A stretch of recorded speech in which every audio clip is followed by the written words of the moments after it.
पहाड़ों के साथ दिल्ली एनसीआर की हलचलों को आंचल में समेटे हुए है आंचल प्रभात पत्रिका और आंचल पत्रिका न्यूज। दोस्तों, मैं आपका होस्ट दीप सिलोड़ी लेके आता हूं अपना खास कार्यक्रम एक मुलाकात। जी हां, एक मुलाकात जिसमें हम बातचीत करते हैं उत्तराखंड की उन हस्तियों से जिन्होंने अपनी कला, हुनर और प्रतिभा से अपनी एक छाप छोड़ी है और जीवन सफर से हम आपको रूबरू कराते हैं, उनके संघर्षों से आपको रूबरू कराते हैं और होती है उनके साथ कुछ खट्टी मीठी बातें अपने खास कार्यक्रम एक मुलाकात में। तो आइए देखिए हमारे साथ हमारा खास कार्यक्रम एक मुलाकात।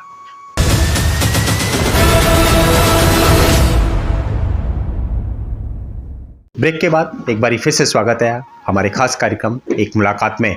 और आज हम आपकी मुलाकात करा रहे हैं उत्तराखंड के बेहतरीन रंगकर्मी, अभिनेता, मंच संचालक, कवि और साहित्यकार बृजमोहन बेदवाल जी से।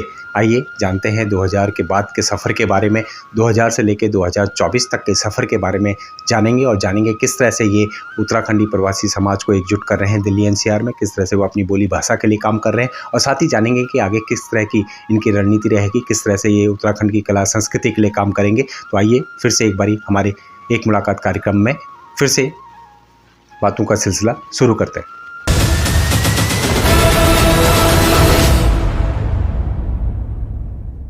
बेदवाल जी, ब्रेक के बाद एक बार फिर से स्वागत है आपका हमारे खास कार्यक्रम एक बार। बहुत बहुत धन्यवाद सिलोड़ी जी।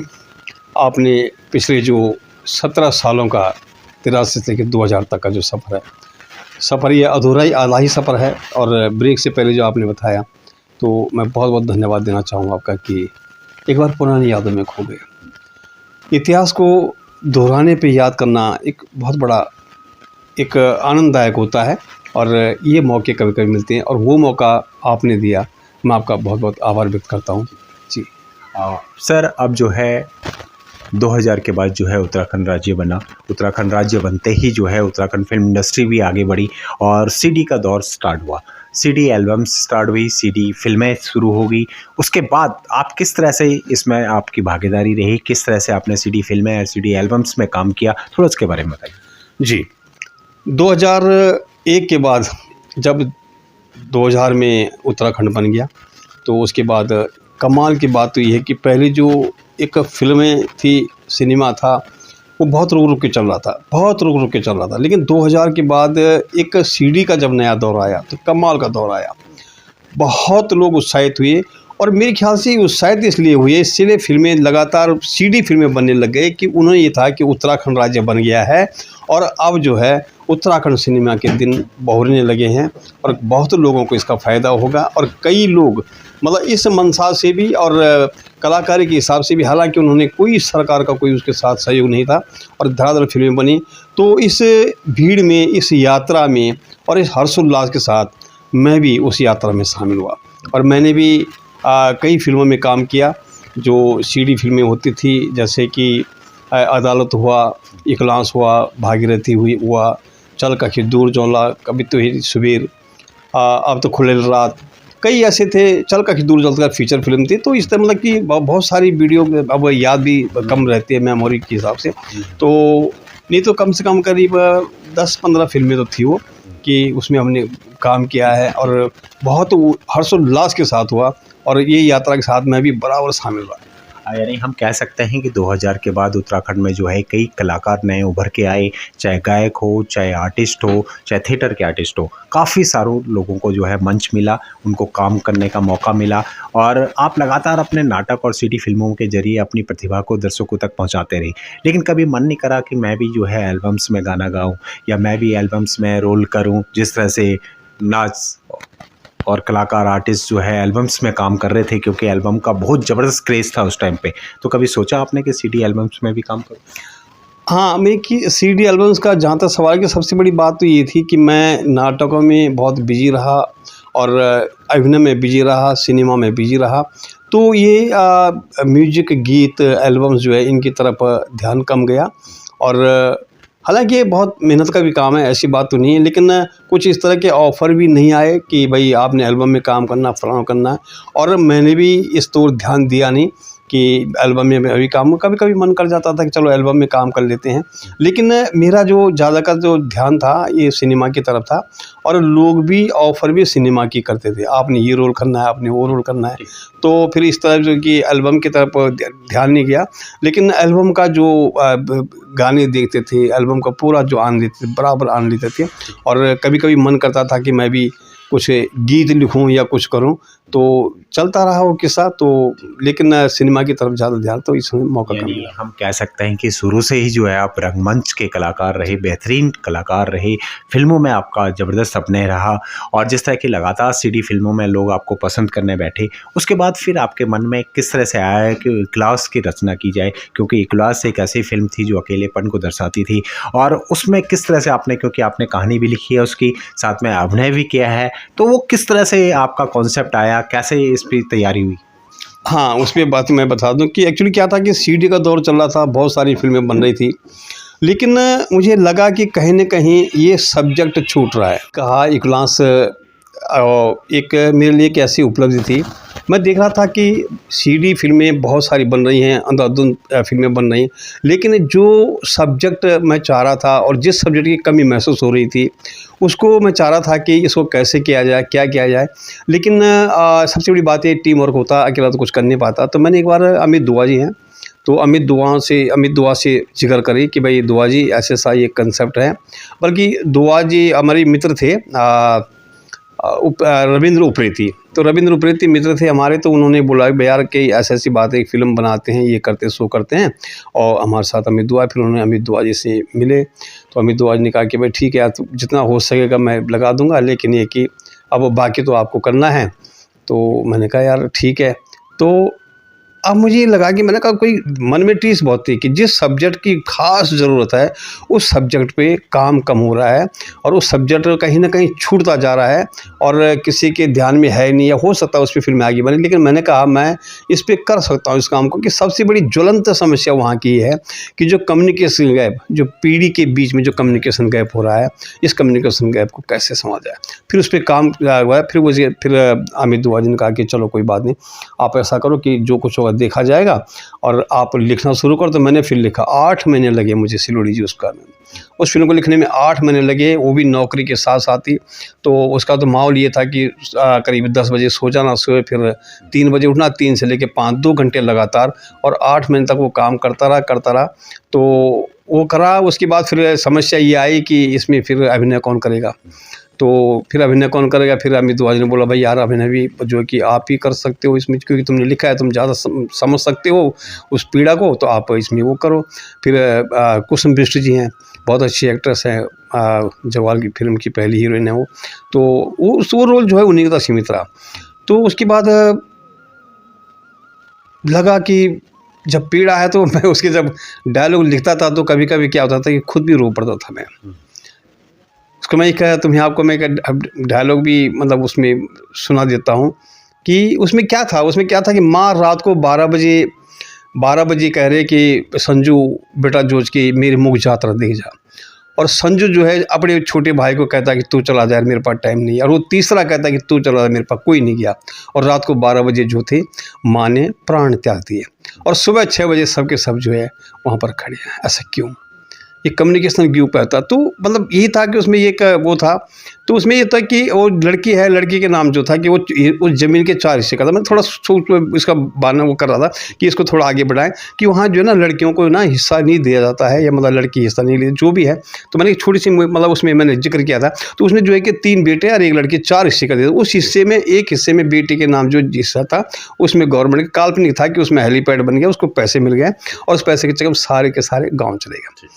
और उसके उन्होंने कहा भाई बाप बूढ़ा है, मतलब कि पता नहीं क्या करता है। तो जब वो वहाँ जाते हैं, गांव जाते, तो लड़का शिकायत करता है कि तुमने क्या कर दिया। मतलब जो हिस्सा बहन के नाम उसमें जो था क्या बोलते उसको दस्तावेज में जो लिख गया था, तो उस दस्तावेज में जब लिखा था कि भाई चौथा हिस्सा मेरी बेटी के नाम फलाना खेत है, उस खेत में हेलीपैड बनता है, हेलीपैड बन के उसको 10 लाख रुपए मिलते, काल्पनिक थी।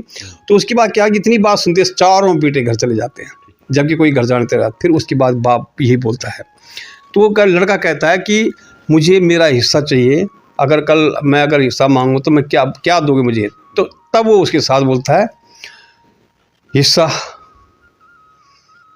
कई बात है, हिस्से बात करना चाहूँ। हिस्सेदार हुए खण बोली जान जो पड़े हिस्सा समान साको कार्च का भी अपने बांट है बितर की जिगर जय बितर मुँह संग उड़ियार पड़ी कार्च का भी वे रोज बीज पुंगड़ी का बान जय पुंगड़ी में आज जड़ घंट जमे आछिन जय पुंगड़ी में कभी स्वारा पे चैन जाए शारों की खेती हुन चाहे आज आज बांझ पुड़ी छपुंगड़ी और रुए रुए भूंच कि खूब चौरा में तुम्हारे छेंदी बीजते सैणोच कह किससे बात करनी छतू जूनियर बुढ़ाप को बैर बढ़ाया तुमने बैर खुद भी रो पड़ता था मैं। तो उसके बाद मुझे लगा कि इसमें देखो, इसमें गाने नहीं हैं, इसमें फाइटिंग नहीं है, इसमें हीरोइन नहीं है, इसमें हीरोइन नहीं है, इसमें कोई थ्रिलिंग नहीं है, कैसी चलेगी चिंता थी। लेकिन उस दौर में जब वो 2005 की बात आई तो 2005 की बात है, उसमें वो फिल्म जो थी कि एक मील का पत्थर साबित हुई और मील का पत्थर साबित है। आज भी उस फिल्म को जो है कि यूट्यूब में देखते हैं। हालांकि सीडी जब बनी थी, सीडी में जब आई थी लोगों ने डुप्लीकेट सीडी बन के प्रोड्यूसर को नुकसान भी पहुंचाया, लेकिन फिर मेरा ख्याल है कि वो फिल्म बनाने के बाद जो है बहुत अच्छा लगा। उसके बाद फिर भागीरथी लिखी, भागीरथी लिखने के बाद मतलब कई सारे मतलब ये चल रहा है दौर अभी तक। तो ये थी साहब निकोलस लिखने की कहानी। सर लगातार जो है आप सीडी फिल्म्स भी कर रहे थे, नाटक तो आप लगातार करते आ रहे थे, लेकिन कहीं ना कहीं फिर धीरे धीरे 2006-07 के बाद से थोड़ा सा नाटकों में भी कहीं ना कहीं कमी आने बैठ गई। जो लेखक उस टाइम के हुआ करते थे, नाटक भी कम लिखने शुरू हुए। क्या लगता है कि क्या कारण रहा कि जिस तरह से उतने ज़्यादा नाटक नहीं होते थे जितने पहले हुआ करते थे? जी सलूरी जी, मैं सही बताऊँ आपको कि नाटक कम नहीं हुए, खूब नाटक लिखे जा रहे हैं और अच्छे अच्छे नाटककार आ रहे हैं, आ गए हैं। नाटक की कमी महसूस का एक असली वजह मैं तुम्हें बताऊं, इसका है आर्थिक पक्ष। तो आर्थिक पक्ष एक तो आर्थिक पक्ष है कि आर्थिक पक्ष मजबूत नहीं हो पा रहा है, क्योंकि एक नाटक में कम से कम 2 लाख का खर्चा आता है और एक संस्था के लिए 2 लाख जुटाने भारी पड़ जाते हैं। तो इसलिए क्या होता है कि मुश्किल हो जाती है। दूसरा रीज़न ये है कि कलाकार नहीं मिल पाते हैं।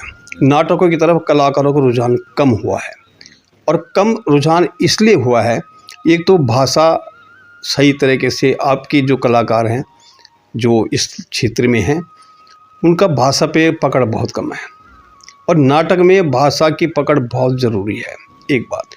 दूसरी बात, समय बहुत लगता है, कम से कम 1.5 महीने की रिहर्सल या 1 महीने की रिहर्सल होती है और आज के ज़माने में किसी के पास इतना टाइम है नहीं कि वो एक महीने तक गुड़गांव से आके शाम को 8 बजे और 10 बजे तक वो रिहर्सल का समय दे सके गढ़वाल भवन आकर। एक रीज़न ये भी हुआ। तीसरा रीज़न उसके साथ ये है कि नाटकों के प्रति जो है कि नाटकों के प्रति कुछ एक ये भी है कि इसमें मिलता कुछ नहीं है।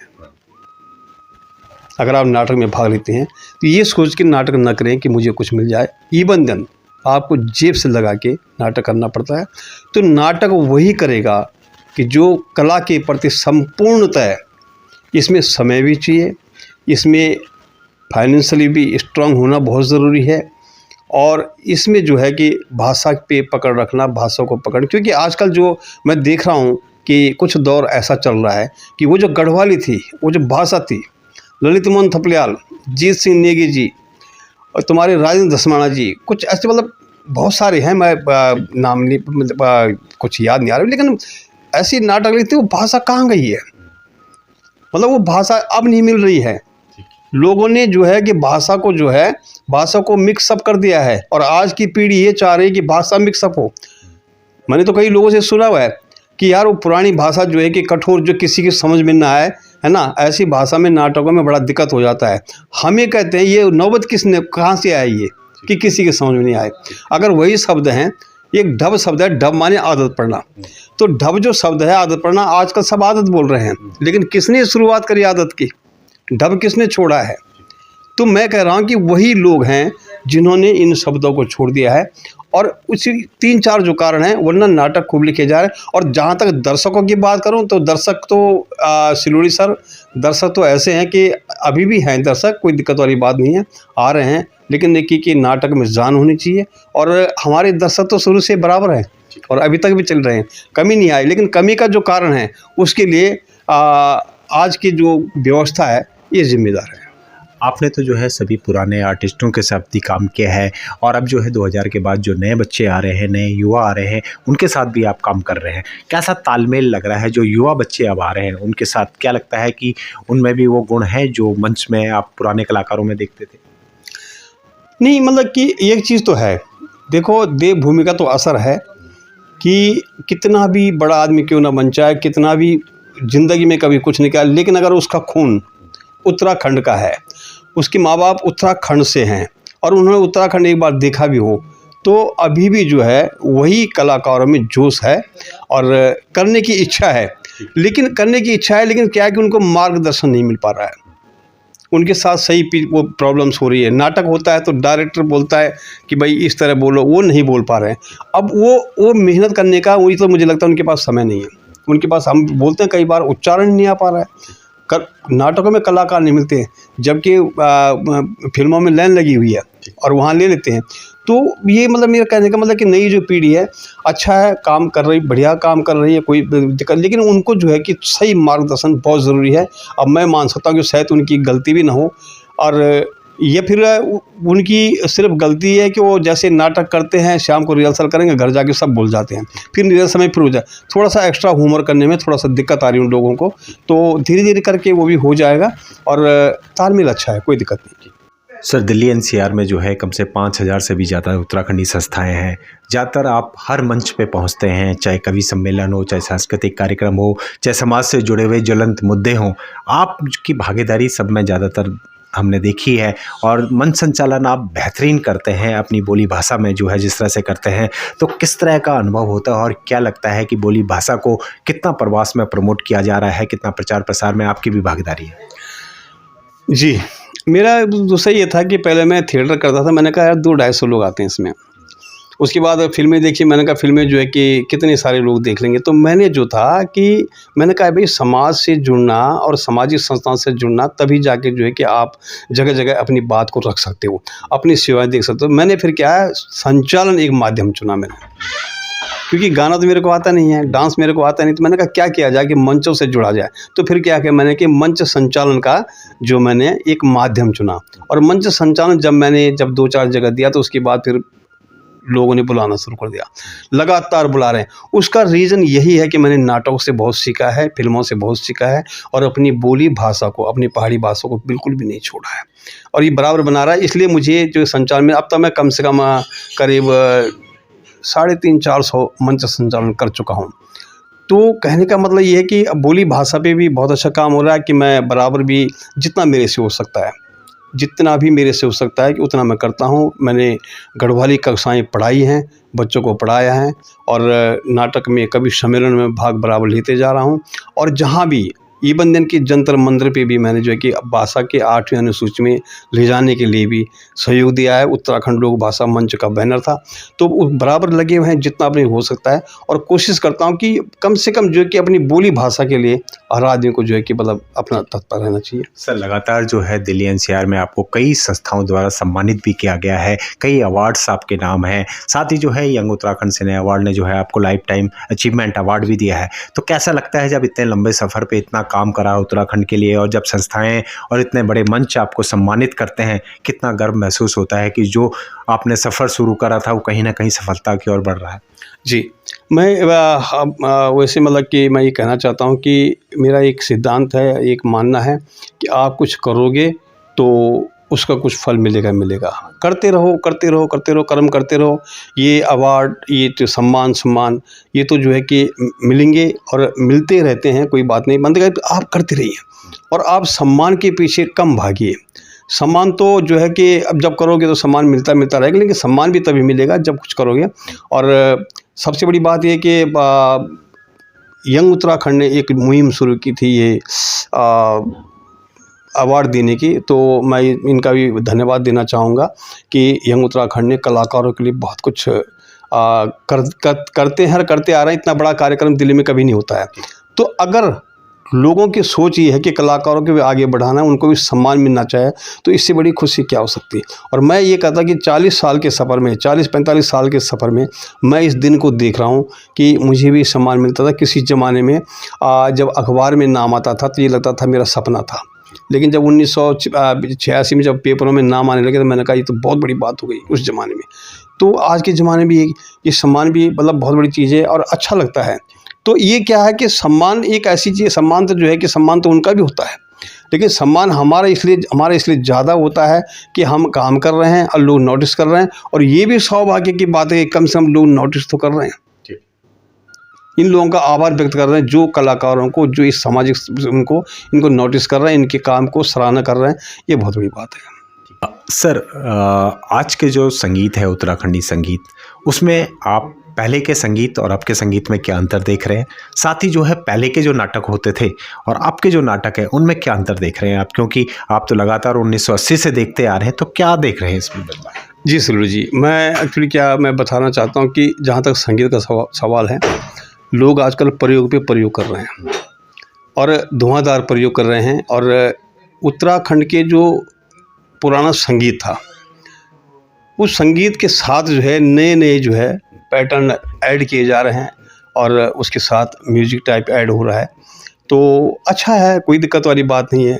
कहीं ना कहीं आनंद आना बहुत ज़रूरी है, लेकिन ये है कि उसमें जो है कि कम से कम जो है कि पुराने संगीत को उसमें ऐड कर देना चाहिए।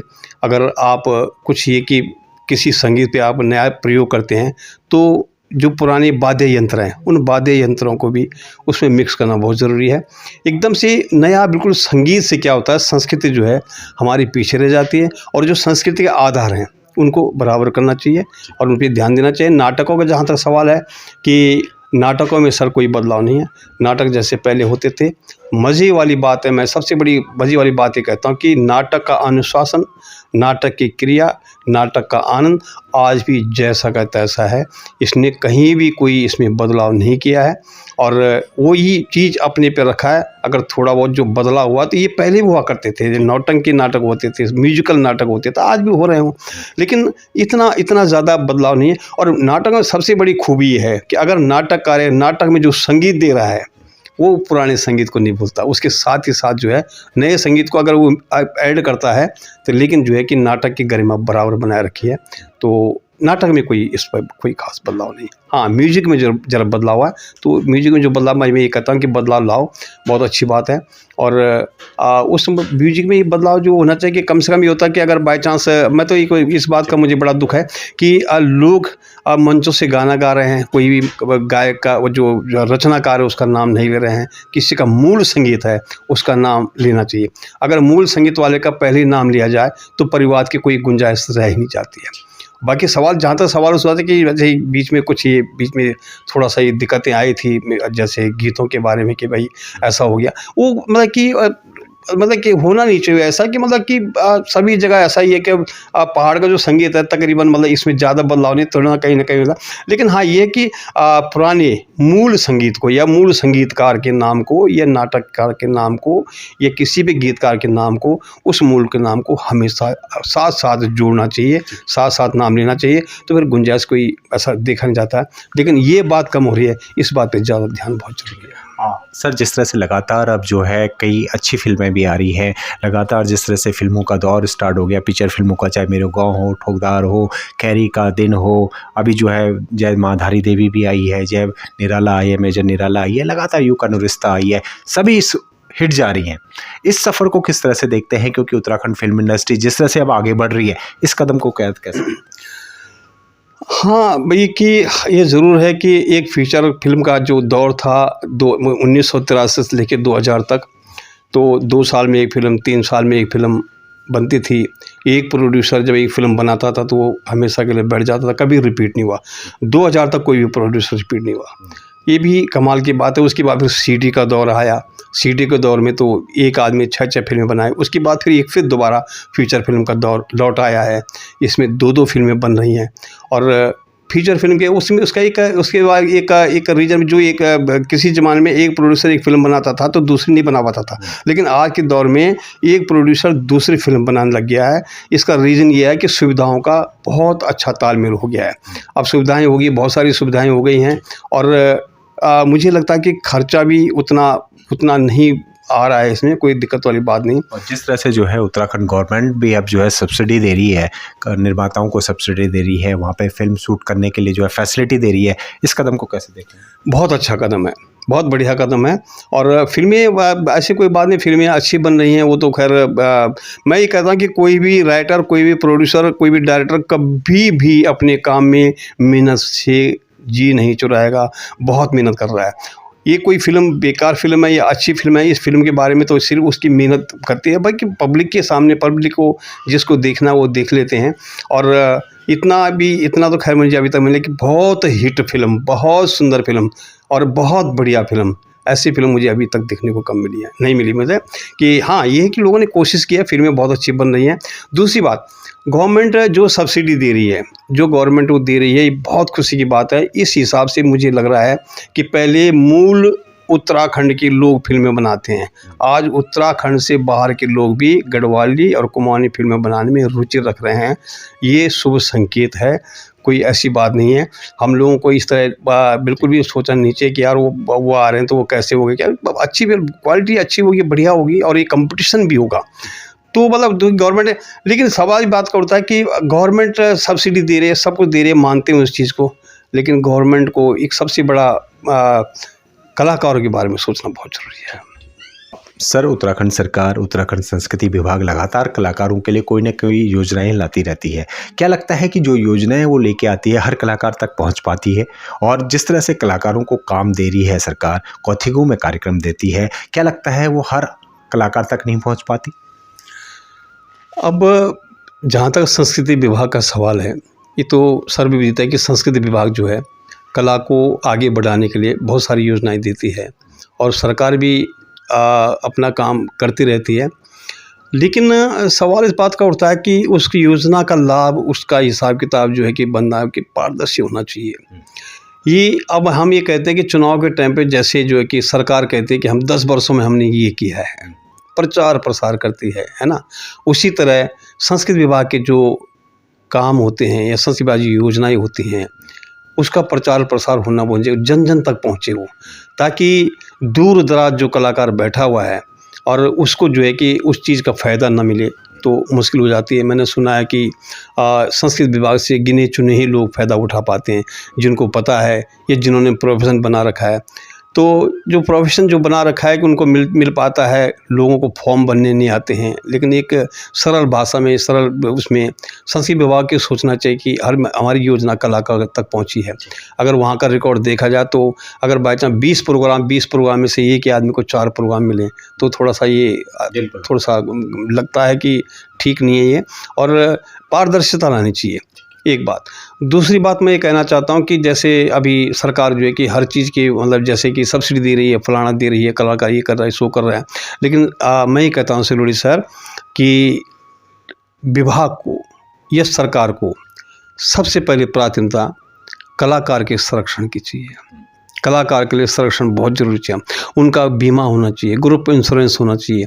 कहीं किसी को अगर कोई मर जाए, गिर जाए, कोई बात हो जाए, सबसे नुकसान कलाकार में रहता है। उसका तो रोजी रोटी, अगर कोई कलाकार रोजी रोटी, तो उसको तो ये है कि जब कार्यक्रम मिलेगा तभी रोजी रोटी चलेगी। कोरोना के टाइम पे सुलोड़ी सर, कोरोना के टाइम पे कलाकार जो डेली जो दैनिक के काम करते थे, है ना, 2 साल तक उन्होंने अपना घर कैसे चलाया। लेकिन सरकार को अभी पीछे कई हमारे कलाकार हैं, कोरोना सब तक ऐसे कलाकार जा चुके जो अपने छोटे छोटे बच्चे छोड़ के चले गए। इनके लिए सरकार ने क्या किया? संस्कृति विभाग की जो योजना है कि कार्यक्रम होते हैं, बड़े बड़े कार्यक्रम होते हैं, आए साहब बाहर के भी लोग गाने के लिए आ जाते हैं, उनको करोड़ों रुपये दिया जाता है, लेकिन मूलभूत जो वहाँ का कलाकार है, अगर उसने दम तोड़ दिया रास्ते में, उसके बच्चे छूट गए, उनके लिए क्या सुविधा है?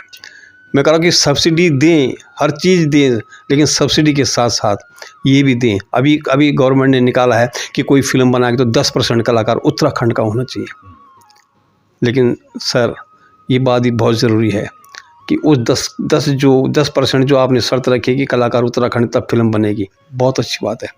लेकिन ये बहुत ज़रूरी है कि हमारा उत्तराखंड का कलाकार अगर कल उसको कुछ हो जाए, उसके लिए क्या समझ, जिसकी पहुंच होगी, जिसकी जो वहाँ तक जाए उसको तो मिल जाएगा, लेकिन जिसकी पहुंच नहीं होगी, गुमनामी में बहुत कलाकार बैठे हुए हैं, तो उनके लिए क्या। तो सरकार को कलाकारों के संरक्षण के लिए, उनके भविष्य के लिए, उनके परिवार के लिए, उनके आश्रितों के लिए कुछ ऐसी योजना होनी है। हम ये कहते हैं कि मत दीजिए आप लगातार, कोई दिक्कत वाली बात नहीं, लेकिन अगर अचानक कोई अपने बच्चे छोड़ के चला जाए तो कम से कम ये तो हो कि उनके बच्चों का गुजर बसर हो सके। और तभी ये बात बता दूं मैं आपको सिलोड़ी शहर कि अगर कलाकारों के लिए, उनके बच्चों के आश्रितों के लिए कुछ संरक्षण दिया जाए तो ठीक है, नहीं तो वो जिंदगी भर अपने ही कलाकार को गाली देते हैं कि आज हमको आधे रास्ते में छोड़ कर चला गया।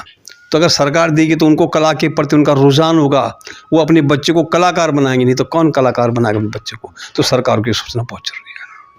आपका इतना लंबा सफ़र रहा, लगातार जो है 1980 से लेके और 2024 तक भी लगातार आप काम कर रहे हैं। ऐसे में क्योंकि बिना परिवार के आप इतना लंबा सफ़र तय नहीं कर सकते, जिस तरह की आपने मंजिलें छुई है, उत्तराखंड में एक अपना नाम कमाया है, क्या लगता है परिवार का कितना साथ रहा आपको, बच्चों का, अपनी वाइफ का कितना सहयोग मिला, और क्या कहेंगे उनको और क्या कहना चाहेंगे?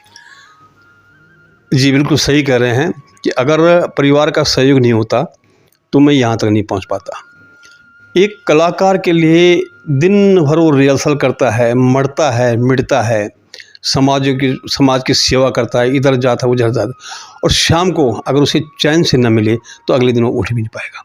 तो मैं अपनी श्रीमती जी को ये बहुत बड़ा धन्यवाद देना चाहता हूँ उस भगवान का, कि जिस भगवान ने हमारी ये जोड़ी बनाई है। और मैं उस ईश्वर को बहुत बहुत धन्यवाद देना चाहता हूँ जिसने मुझे ऐसे बच्चे दिए हैं। तो जो बच्चे हमेशा ही की सराहना करते हैं, उन्होंने कभी मेरे काम में दखल नहीं दी, कभी भी कोई काम में दखल नहीं दी। वो कहते हैं ठीक है आप करते जाओ, लेकिन मैं कहना चाहता हूँ कि फ़र्ज अपना भी बनता है। परिवार की तरफ ध्यान देना बहुत ज़रूरी है, जोश में होश रखना बहुत ज़रूरी है।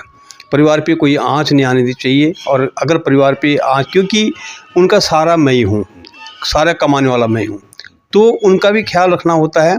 लेकिन क्या होता है कि सबसे पहले परिवार की तरफ से होता है, और परिवार ने हमें सब बहुत सहयोग दिया है। और ये अगर परिवार में तो धन्यवाद दिया तो अपने बच्चों का और अपनी श्रीमती जी का, जिन्होंने मुझे यहाँ तक पहुँचाया है। हमारे पीछे उनका बहुत बड़ा हाथ है। मैं यहाँ तक कभी नहीं आ पाता, पर यह है कि मैं जो है कि आगे भी जो मेरी यात्रा है, और ये यात्रा तो बहुत कुछ निकल चुकी है। अब तो मेरे बच्चे खुद बोलते हैं कि आज तुम जा नहीं रहे हो नाटक में, आज तुम फिल्मों में जा नहीं रहे हो, आज तुम किसी मीटिंग में जा रहे हो। अब वो खुद बोलते हैं। पहले थोड़ी दिक्कत तो आई थी, लेकिन दिक्कत क्या आती, फिर धीरे धीरे वो समझने लगे, क्योंकि समझाना अपना काम है। तो मेरा परिवार का तो बहुत बड़ा सहयोग, पूरा सहयोग रहा है। सर, अब आगामी आपके क्या प्रोजेक्ट हैं? कौन कौन से फिल्मों में आप काम कर रहे हैं? कौन से थिएटर्स में आप काम कर रहे हैं? कौन से आपके नाटक आने वाले हैं? और आगामी प्रोजेक्ट कौन कौन से हैं आपके, थोड़ा हमारे दर्शकों को बता दीजिए। जहाँ तक थिएटर का सवाल है, हमारा हाइलस ग्रुप है। और हाइलस ग्रुप जो है कि आगामी जो है कि एक नाटक नया लिखा जा रहा है, और उसकी बात भी हुई थी कि हमारी उमाकांत बलूनी जी वो नाटक लिख रहे हैं, एक तो उस नाटक पे काम करना है। और अभी दिनेश बिजवाण और सुरेश नोटियाल जी ने नाटक लिखा था अपरपुर स्वर्ग, तो इसको भी रिपीट करने के उसमें हम हर हालत में जो है कि नाटक जल्दी करना है। एक तो वो प्रोजेक्ट हमारे पास पड़ा हुआ है। दूसरी बात, फिल्मों का जो है कि फ़िल्म पे मैं एक कहानी पे काम कर रहा हूँ, तो उस पर जल्दी काम करने वाला है। हो सकता है कि इसी वर्ष जो है कि उस पर कुछ काम हो, और मैं उस पर काम कर रहा हूँ। दूसरी बात ये कि कोई भी चैलेंज आ जाए मैं उसको मतलब स्वीकार कर लेता हूँ, और आते रहते हैं। आप बिलीव नहीं करें कि एक अभी फिल्म आई थी श्रीदेव सुमन, तो श्रीदेव सुमन में सिलोड़ी जी, हमें एक डायरेक्टर हैं, हमारे डायरेक्टर हैं ब्रिज रावत, तो श्रीदेव सुमन के, उन्होंने कहा यार कि एक लव स्टोरी लिख दो, नहीं वो एक लव सॉन्ग लिख दो। सिलोड़ी सर मैं बताऊँ आपको, उस पर लव सॉन्ग कि श्रीदेव सुमन पे लव सॉन्ग लिख दीजिए, बड़ा चैलेंज था। उन्होंने बहुत सारे लोगों को बोला था, लेकिन नहीं हो पाया। फिर लास्ट में जो है कि मैंने लिखा वो लव सॉन्ग, और वो लव सॉन्ग लिखा, उसके बाद फिल्म आई, और उस लव सॉन्ग उस सॉन्ग की मैं लव सॉन्ग इसलिए कर रहा हूँ कि श्रीदेव सुमन जैसे भाई महात्मा गांधी पे, चंद्रशेखर आज़ाद पे भाई एक फिल्म बन रही है, उन पर एक लव सॉन्ग डालना है, तो वो लिखेंगे आप।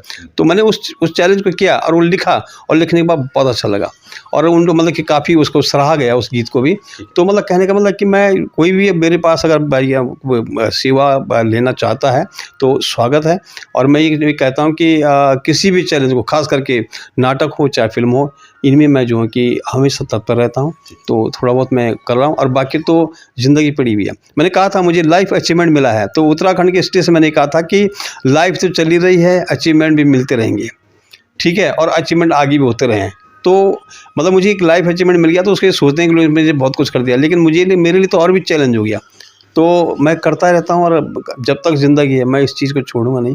और जितनी सेवा हो सके, मैंने जो कि हिंदी लाइन छोड़ी इन चक्करों में कि पहाड़ के लिए सेवा। मैंने कहा मैं एक्टर नहीं हूँ, मुझे एक्टर नहीं बनना, मुझे पहाड़ की सेवा करनी है। और पहाड़ की सेवा करते करते एक एक्टर बन गया, वो मेरा सौभाग्य है। और इसीलिए मैं बड़ा सौभाग्य से कि आप लोग यहाँ तक पहुँचे और आपसे मेरी बात हो रही है। अगर जब कुछ किया तभी तो बात हो रही है। और ये बहुत अच्छी बात है कि आप जैसे लोग कि कलाकारों के नोटिस कर रहे हैं, उनकी बातों को सुन, आपकी सीरीज निकाल रहे हैं, चला रहे हैं। तो ये क्या है, ये यही तो है, कर्मों का फल है ये। मैं कर रहा हूँ तो आज यहाँ तक पहुँच पाए, तो इसलिए मतलब कि चल रहा है सारी यात्रा और जारी है। क्रम के अंतिम सवाल, जो आज की युवा पीढ़ी आ रही है, उत्तराखंड समाज और उत्तराखंडी संस्थाएं, क्योंकि आपको इतना लंबा सफ़र हो गया 40 साल से भी ज़्यादा, क्या संदेश देना चाहेंगे उनको और क्या उनको ध्यान रखना पड़ेगा जिससे उत्तराखंड की संस्कृति संजोए रखे, उत्तराखंड की संस्कृति बची रहे और उत्तराखंड की संस्कृति का प्रचार प्रसार इसी तरह होता रहे? क्या संदेश देना चाहेंगे? देखो भाई, हम तो सिर्फ एक बात जन हो, हमारे तो ये चीज़ चलाई कि हम छो पुराना लोग, और हम तो सूरी बटे सोचल छायो कि सदनी रूंद घास खाया, कभी दिन नहीं पाया, 80 पहुँच सदन फीकी प्याया। लेकिन अब जो आने वाली पीढ़ी जो आने वाला कलाकार छन, जो आज काम करना चाहिए युवा पीढ़ी, तुम्हारा भागम तो मीठी चाय चा, हमारा भागम फीकी चाय रहा है, पर तुम्हारा भागम तो मीठी चाय पिया है। अब सवाल बात उठ दो कि अगर आप, मेरा एक संदेश ही होचा कि अगर आप नाटक, साहित्य, लेखन या तुम फिल्म लगाओ, अगर ये क्षेत्र में तुम आना चाहना चाहो तो दिल से आवा, तसल्ली से आवा, बिल्कुल तसल्ली से आवा। और मैं चाहूँ कि अगर भागा दौड़ी में आप इन चाहना चाहो कि 4 दिन में हम जो 4 चांद लग जाए हम परा और स्क्रीन में बहुत बड़ा दिखे हुआ और लोग हमको वाह करें न, थिरकन लगे न, तो शिव मुश्किल है बिल्कुल भी। आप इन सोचा कि अगर आप इन सोचा कि यार कि ब्रिजमोहन 40 साल बटे की काम करना चाह, एक इंटरव्यू बहुत अच्छा लूँ चाह, बहुत बड़े दिखना चाहिए, तो मैं नहीं दिखना चाहूँ, भूखा दिन कटे आज भूखा रहा, तो आप लोग थे भी बिल्कुल संघर्ष से काम करना पड़ल। और सबसे बड़ी बात यह है कि अगर आना चाहो, अगर आप नाटक करना चाहो तो नाटक की बारीकी समझा, नाटक थे देखा ध्यान से और गढ़वाली भाषा पर जोर दिया।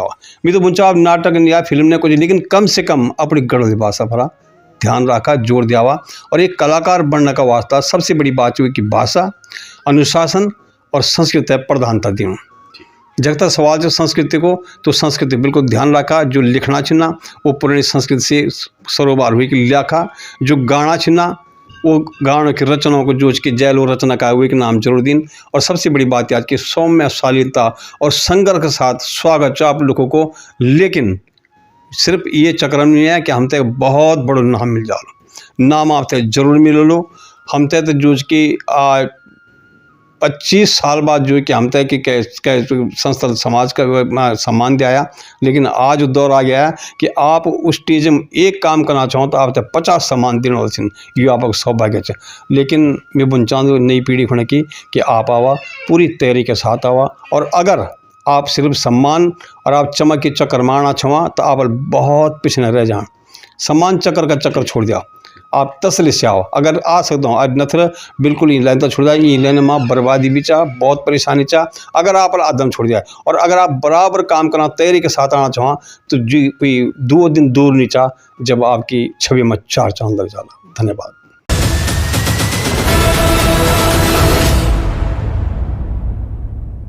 ये थे ब्रिजमोहन बेदवाल जी, जिनके जीवन सफ़र से जो है आज हमने आपको रूबरू कराया उम्मीद करते हैं कि इनके जीवन सफ़र से, इनके संघर्षों से आपको ज़रूर कुछ ना कुछ सीखने को मिलेगा। और जिस तरह से इन्होंने जो है अपना पूरा जीवन उत्तराखंड की कला संस्कृति के लिए लगा दिया है, लगता है कहीं ना कहीं इनके रग रग में जो है उत्तराखंड बसता है। और जब तक इनकी ज़िंदगी है लगातार वो इसी तरह जो है उत्तराखंड की सेवा करते रहेंगे। आगे भी उनको मौका मिलता रहेगा तो इसी तरह वो दर्शकों की जो है उम्मीदों पर खरा उतरेंगे। हमारी उनको पूरी शुभकामनाएं हैं। फिलहाल आज हम अपना कार्यक्रम यहीं समाप्त करते हैं। अपने सहयोगी मनोज कोठारी के साथ मुझे दीजिए आज्ञा, और अगले एपिसोड में फिर से दोबारा हम उत्तराखंड की कोई इसी तरह की हस्ती से आपको रूबरू कराएंगे। धन्यवाद।